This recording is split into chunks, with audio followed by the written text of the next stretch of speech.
అందరికీ నమస్కారం. నేను మీ భారతీయుడు కోట శ్యామ్ కుమార్. కరీంనగర్లో పార్లమెంట్ ఎలక్షన్స్ జరుగుతూ ఉన్నాయి. దయచేసి కరీంనగర్కు చెందిన ప్రతి ఒక్కరు కూడా చాలా వరకు హైదరాబాదులో, బొంబాయిలో, లేకుంటే బెంగళూరులో, లేకుంటే బయట అబ్రాడ్లో నివసిస్తూ ఉన్నారు. సరే, అబ్రాడ్లో నివసిస్తున్న వాళ్ళు రాకపోవచ్చు, కానీ ఇక్కడ నుంచి పోయి హైదరాబాదులో, బెంగళూరులో, మెట్రోపాలిటన్ సిటీలో నివసిస్తున్న వాళ్ళందరూ కూడా ఓటేయడానికి దయచేసి రండి.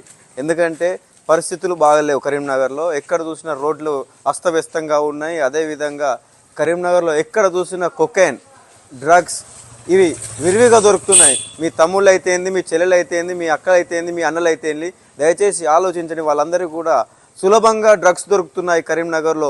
మీరు వచ్చి ఓటు వేయకపోతే, సరైన నాయకుడిని, మాలాంటి నాయకుడిని ఎన్నుకోకపోతే నీచ రాజకీయ నాయకులు వచ్చి ఇలాంటి డ్రగ్స్ మాఫియా నడిపిస్తూ ఉన్నారు. కాబట్టి దయచేసి మిత్రులారా బయటికి రండి. అదేవిధంగా ఇంకోటి చెప్తున్నాను, మీ ఏరియా ఎక్కడ చూసినా కూడా గుంతల